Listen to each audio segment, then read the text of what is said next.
안녕하세요. 초보택시입니다. 이번 영상 주제, 우버에서 X라지보다 더 큰 더블 X라지가 될지 벤이라고 할지 모르겠지만 뭔가가 준비되고 있고 멀지 않아 보게 될 것이다 라는 겁니다. 그로 인한 변화는 어떨지에 대해서 예상을 해보고 그 다음은 부재에 대해서 다시 묶으라 계속 얘기들이 나오기 시작했습니다. 얘들이 여론화를 위한 것인지 참 이해 안 되는 그들의 부재를 묶으라는 주장에 대해서 반박을 해보죠. 첫 번째는 우버의 프리미어 벤이 곧 시작될 것 같습니다. 이미 회사 택시 쪽과는 어느 정도 얘기가 된 것 같아요. 그래서 3월 말에 시작이 된다라는 얘기들도 있고, 그 다음 우리 개인 택시 기사님들 대상으로는 설명회가 계속 예정되어 있고 진행되는 것 같아요. 그래서 원래는 이게 작년 상반기에 준비가 되려고 했다가 지금 보여지는 것이고, 어떤 형태가 될지는 모르겠어요. 외국에서 크게 보면 엑스라지가 있고 그 엑스라지보다 더 크면서 서비스를 제공하는 게 크게 두 가지가 있습니다. 여기 보시면 우버 더블 엑스라지가 하나가 있고, 그 다음은 아시아 쪽에서 서비스가 꽤나 있는 프리미어 벤이 있습니다. 비슷하면서도 조금 다르겠죠. 엑스라지는 차가 크고 많은 짐을 실을 수 있고 여유있게 탈 수 있다라는 개념이고, 프리미어 벤은 더 크고 더 많은 짐을 실을 수는 있는데 좀 더 고급을 추구하는 형태입니다. 그래서 일본, 대만 이런 국가들의 프리미어 벤이 있는데 그것들은 평범한 차도 있지만 알파드나 이런 꽤 고급의 다인승 차량들도 있습니다. 그래서 한국에서 명칭이 뭐가 될지 모르겠어요. 일단 우버 PB라고 되어 있는 걸 보면 그게 프리미어 벤을 얘기하는 것 같은데, 그럼 명칭상으로도 해서 이렇게 프리미어 벤으로 뜨고 그렇게 할지 아니면 더블 X 라지가 될지 모르겠습니다. 프리미어 벤이 되면 확실하게 인식은 좀 더 좋을 것이고 좀 더 비싼 것이다 라는 인식을 심어주는 것이고, 더블 X 라지가 되면 그냥 좀 큰 차, 더 많이 실을 수 있는 차라는 개념이 되겠죠. 근데 프리미어 벤으로 하기 위해서 그걸 알파드 이런 차량으로 제한하는 건 너무 비싼 것 같고 기사님들이 부담을 많이 가지실 것 같고, 현실적으로 본다면 스타리아나 카니발로 하는 게 맞죠. 거기에 추가해서 도요타 시에나 같은 차량들이 있고, 그래서 그 차량들로 프리미어 벤을 해도 되지 않을까라고 생각을 합니다. 그래서 이번 주 다음 주 이렇게 쭉 지나면서 설명이랑 다 있으니까 그 설명회가 지나고 나면 이제 전체적인 그림을 알 수가 있겠죠. 손님이 있을 것이냐?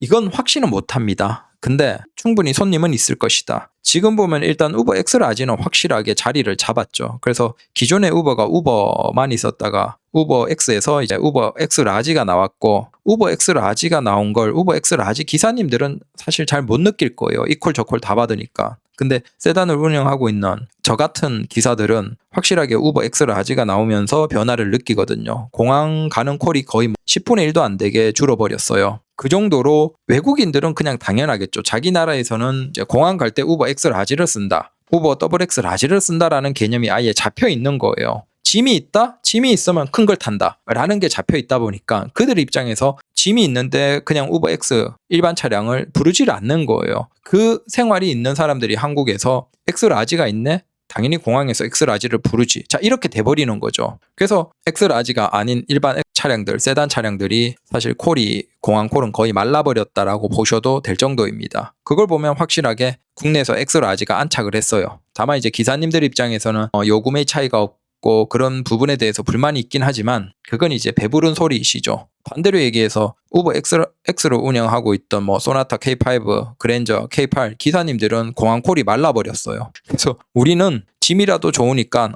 의자에다 조수석에도 실을 수 있으니까 제발 콜이라도 좀 달라는 거예요. 근데 없어요. 근데 또 엑스라지 기사님들은 배부른 소리를 하고 계시죠. 참고로 그 짐이 많은 게 싫으신 기사님들은 요청을 하면 됩니다. 요청을 하면 공식적으로 우버에서 차단을 해줍니다. 그러면 우버 엑스라지에서 배제를 시켜줘요. 그러면 일반 우버 X의 콜만 뜨는 거예요. 우리 세단 차량들처럼. 근데 그건 또 안 하시죠. 장거리 꿀콜은 운행하고 싶으니까. 그래서 우리가 모든 걸 다 좋은 것만 누리기는 힘듭니다. 세상이. 그건 조금 감수해야 되지 않냐. 그리고 요금 체계는 우리나라의 요금 체계 자체가 굉장히 단순화되어 있어요. 일반 중형 택시가 있고 거기에서 별도 사업자는 고급 택시, 그러니까 고급 세단이 됐든 공이 됐든 고급 택시가 있고, 그 다음에 전보, 그 다음 모범, 요 정도밖에 우리는 요금제가 없습니다. 짐 하나에 얼마, 외국처럼 그런 거 이제 외국에서 그냥 우버를 자유롭게 운행하면서 거기에서 우버가 자유롭게 붙인 금액이기 때문에 물론 이제 그런 제도가 있는 국가도 소수 있겠죠. 그래서 우리가 그렇게 유연하게 될 가능성은 거의 없습니다. 공무원들이 그렇게 세세하게 하질 못하죠. 그러면 걔들이 이 짐이 크거나 작거나 거기에 따라서 기사들은 돈 달라, 손님들은 이게 맞냐, 막 공무원 민원 들어오고 나면 걔들 머리 터져서 못해요. 그러니까 그냥 우리는 단순화되어 있는 요금 체계에 묶다 보니까 아무래도 짐이 있는데 이게 똑같은 가격에 이게 맞냐라고 이제 하소연하는 기사님들도 계시고, 하지만 그런 배차에서 아예 제한되어 버린 우리 세단 기사님들은 또 짐이 있든 말든 그게 부럽고 서로 이런 상황이다라고 생각하시면 됩니다. 이제는 조금 더 정리가 되겠죠. 그게 우버 엑스라지가 됐던 프리미어 밴이 됐던 분명하게 더 큰 차량으로 더 큰 서비스를 제공한다라는 형태가 이제 나오기 때문에 3월 말에 그러면 당연히 우리가 짐이 많다라는 손님들은 그쪽으로 가겠죠. 그러면 상대적으로 우버 엑스라지에 있는 손님들은 짐이 좀 적어지는 거겠죠. 근데 중요한 건 거기에서 당연히 우버 엑스라지의 손님들도 적어지겠죠. 다만 이 시장이 초반에 기사님들이 어느 정도로 될지는 모르는 것이고, 사실 한국이라는 시장이 이게 택시에서 이 영역이 크지 않습니다. 대부분의 일반 중형 택시고, 아무래도 중형이 대응할 수 있는 게 사실 너무 많아요. 차가 크고 좋기 때문에. 그러다 보니까 특별한 택시 시장이 크게 보면 모범이 있고, 그다음 모범에서 파생된 전보택시 대형이 있고, 그다음 고급이 있고, 고급에서 세단, 그다음 대형 택시가 있고, 크게 보면 이렇게 있는데, 사실 모범이랑 전보택시도 이미 시장이 죽어가고 있고 그게 고급 택시 시장이 다 흡수하고 있는 상황입니다. 그래서 고급의 세단, 고급의 대형 이렇게 크게 나뉘어고, 고급 대형 중에서 그런 것들을 우리가 보는 카카오 벤티나 타다나 다른 사업자들 쭉 돌아가는 형태인 거죠. 근데 그 시장 자체가 지금 고급 택시 면허가 대략 한 3,000대 전후밖에 안 됩니다. 즉 우리나라 안에서 추가적으로 비용을 내면서 추가적인 서비스를 원하는 손님군 자체가 차량으로 본다면 채 3,000대가 안 된다라는 겁니다. 그만큼 시장이 작다라는 것이죠. 그건 아마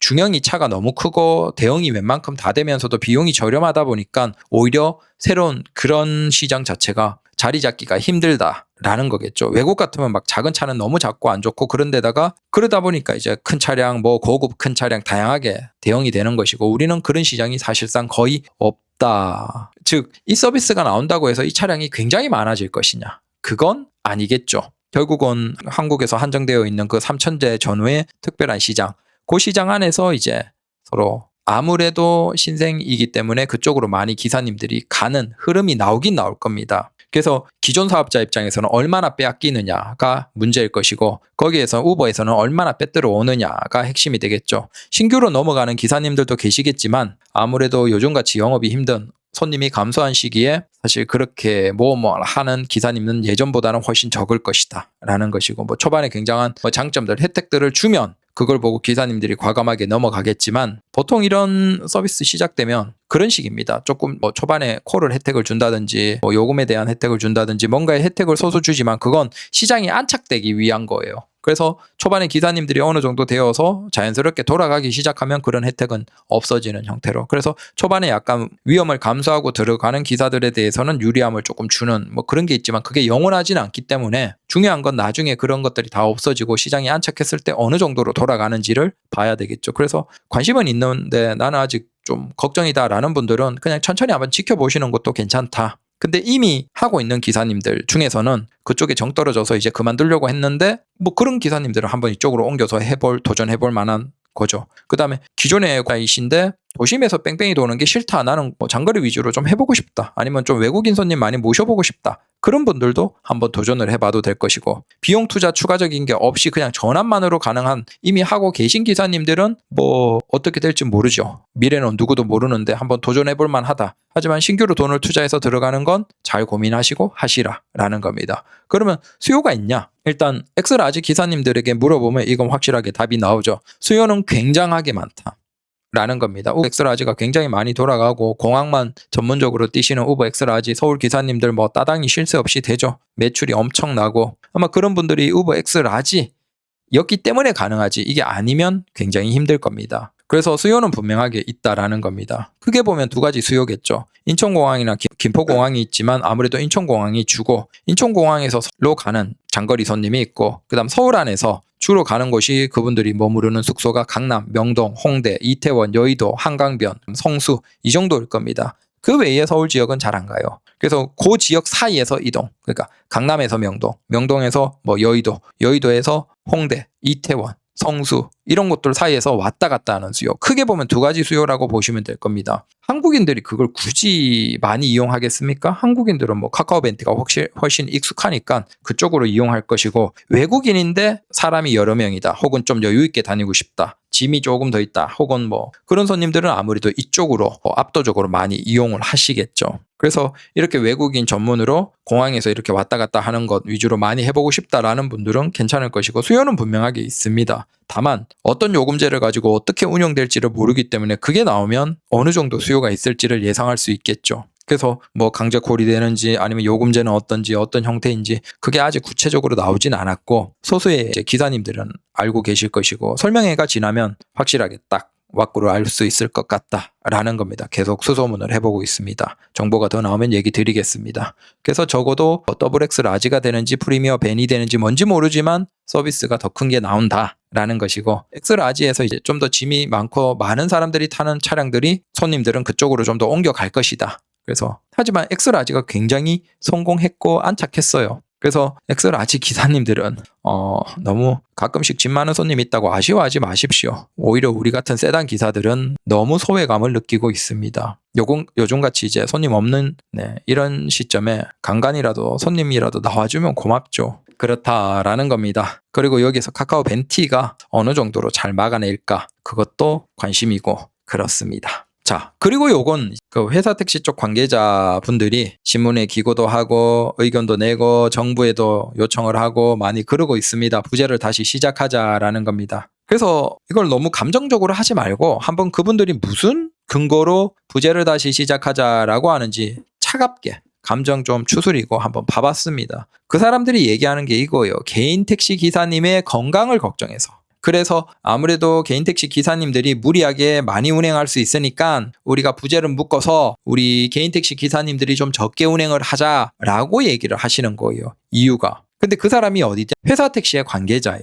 그럼 이제 까놓고 한번 얘기해보죠. 아니 그러면 니들 지역에 회사 택시 산악금을 10만 원으로 내리면 되잖아요. 네? 아니 요즘에는 뭐 산악금이 아니고 그거 바뀌었지만 하루에 내는 비용을 10장으로 하면 되잖아. 지금 얼마예요? 뭐 경기 인천 같은 경우에는 뭐 19만 원, 20만 원 초반이고 서울은 이미 25만 원을 넘어가고 있는 곳들도 많이 있죠. 근데 그걸 10만 원으로 내려요. 그러면 회사 택시 기사님들이 지금 살아나고 좋잖아요. 일 덜 해도 되고. 그리고 회사 택시 기사님들의 근무 시간을 8시간에서 6시간으로 줄이세요. 지금처럼 막교대 말고 한 8시간만 타도 되고 6시간만 타도 되고 그다음 산악금 10만 원만 하고, 그렇게 해서 만건 찍으면 월급 한 350만 원, 400만 원 주면 회사 택시 기사님들 건강하고 장시간 근로 안 하고 사고 위험 낮아지고 좋잖아요. 왜 니들이 운행하고 있는 회사 택시 기사님들의 건강은 생각하지 않으면서 이 쓰레기 인간들아, 개인 택시 기사님들의 건강을 생각하세요. 개인 택시가 회사 택시 니들과 무슨 상관이 있는데, 우리 건강은 우리가 알아서 하겠다고. 운전을 하다가 죽어도 그거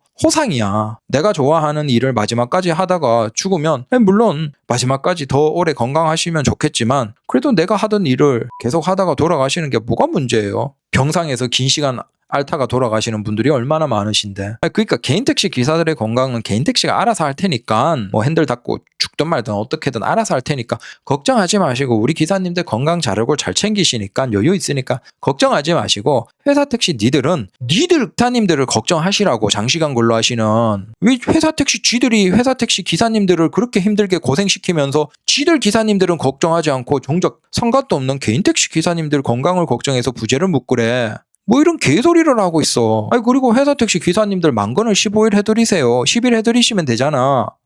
건강이 그렇게 기사님들 걱정이시면 만건 지금 25일 하지 말고 10일 해. 15일 해. 그러면 회사 택시 기사님들 15일만 일하고 15일은 푹 쉬면서 하루에 6시간, 8시간만 근무하고 산악금 10만 원만 내고 그리고 한 350, 400만 원 받아가면 회사 택시 기사님들 얼마나 건강하고 행복하겠어. 정신도 건강하고 육체도 건강하고 좋아질 거잖아.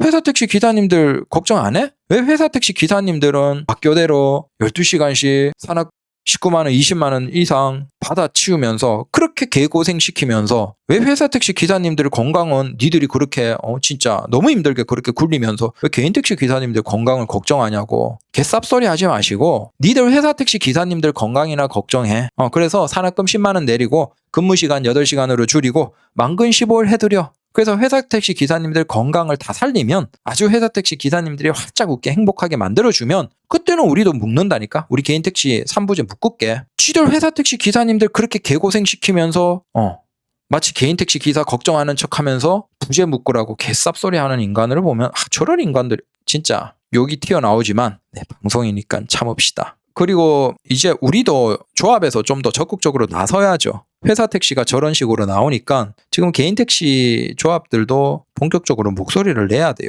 이걸 그냥 쉬쉬하고 있다가 한 번에 넘어갑니다. 혹시 또 모르죠. 개인 택시 조합들이 이거 일부러 회사 택시랑 짝짝꿍해서 부재 만들려고 하는 걸지도 몰라요. 그러면 그런 조합장들, 막아내지 못하는 조합장은 우리가 싹 다 날려야죠. 모가지 치고. 그래서 개인 택시에서 부재가 다시 시작되면 일단 기사들 16만 명. 그 다음 자식은 설득 못하죠. 지들 마음대로 표를 주겠다는데. 근데 적어도 부인까지 감안해서 한 20만 표 중후반의 표는 삭제가 된다. 선거에서. 이건 그거 하셔야 되겠죠. 정치인분들이 만약에 이걸 통과시키면. 혹시 오해하시는 분들이 계시죠. 야, 그래도 우리가 부재를 묶으면 예전처럼 팽팽 돌아가지 않을까, 좀 근무 시간만큼은 좀 더 빠듯하게 매출을 바짝 올릴 수 있지 않을까라는 이상한 생각하시는 개인 택시 기사님들도 계시죠. 지금은 그렇지가 않다니까요. 예전이라면 그랬어요. 예전이라면 협동택시가 완전 없을 때. 근데 지금은 문제가 뭐냐면 협동택시의 구조가 안착했어요.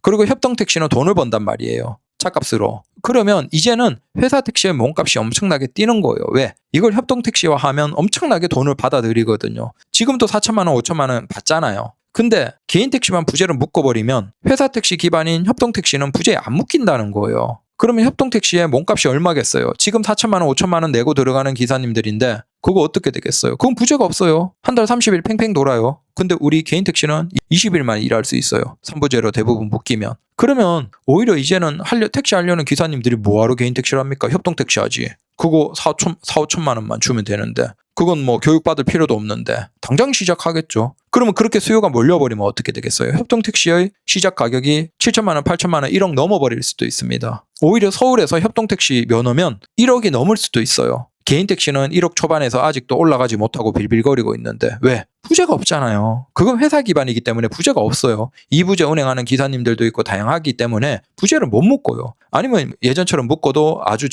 작은 지역에 부재가 8부제, 10부제, 16부제 이런 식으로 해서 한 달에 2번만 쉬거나 차를 하거나 그런 식으로 되겠죠. 그러니까 협동택시 가격이 폭등을 하는 거죠. 진짜 개인택시 면허 가격과 역전될 수도 있어요. 자, 만약에 그렇게 돼버리면 어떻게 되겠어요? 개인 택시가 협동택시 될 수 있습니까? 불가능하죠. 우리는 꽁꽁 묶여서 부재까지 묶이는데 회사 택시는 협동택시 전환된 건 이미 몸값이 폭등했고 아직 협동택시가 아닌 회사 택시들도 어떻게 되겠어요? 그 회사 택시를 협동택시로 전환할 수 있다는 거예요. 그러면 지금 그 회사 택시에 차 한 대 중고 가격으로 거래할 때 2천만 원, 3천만 원 잡아주는데 그거 협동택시 논하면 그 면허가 8천만 원, 1억씩 뛰어버리면 회사 택시 가격이 폭등을 하는 거죠. 그러면 좀 작은 규모인 한 50대 전후의 회사 택시 같은 것들이 몸값이 얼마가 되겠습니까? 한순간에 70억, 100억이 넘어버리는 거예요. 한 100대 있는 회사들은 한 3, 400억으로 뛰겠죠. 그래서 회사 택시들이 요걸 노리고 지금 개인 택시를 부재 묶으라 얘기하는 것일 수도 있어요. 왜? 이제는 이 차 팔고 정리하고 싶은데 회사 택시 사장들도 나이가 많거든. 근데 팬데믹 때 돈이 없어서 털고 나갈 사람들은 일단 다 털고 났고 그게 협동택시 전환이 됐고 지금 다시 또 몸값 높여서 팔고 싶은데 지금 상태에서는 애매하죠. 근데 이거 부재 묶고 협동택시 가격 폭등하면 그 협동택시 폭등한 가격으로 인해서 미래의 자율주행 시대도 있고 면허를 사는 데 있어서 이거 필요하다 그러면 회사 택시 이거 가격이 폭등하겠네? 개인 택시만 번호판 저거 부재로 묶으면 되겠네? 이 생각에서 지금 이런 여론화를 하는 것일 수도 있어요. 본인들의 이득을 위해서 저렇게 얘기하는 게 불법은 아니죠. 자, 그래서 우리 조합도 개인 택시 기사들도 여기에 부재 다시 묶는 것에 대해서는 조금 긴장감을 가지셔야 된다. 방심하고 있다가 한순간에 그냥 묶여버릴 수도 있다라는 겁니다. 계속 지금 언론에 기고하고 정부에 건의하면서 여론화를 하고 있어요. 그래서 이거 개인 택시 기사님이나 조합에서 좀 긴장감을 가져야 되는데 이게 나이 드신 분들이라 그런지 전혀 신경을 안 써요. 아니면 이게 의도 적극적으로 모른 척하고 있다가 한순간에 이렇게 묶여버리면 어이구 우리가 몰랐네. 뭐 그런 식으로 지금 뒤에서 짝짝꿍 하는지도 모르죠. 여튼 그래서 굉장히 지금 이상하다. 계속 여기에 대한 얘기들이 나오고 있다라는 겁니다. 감사합니다.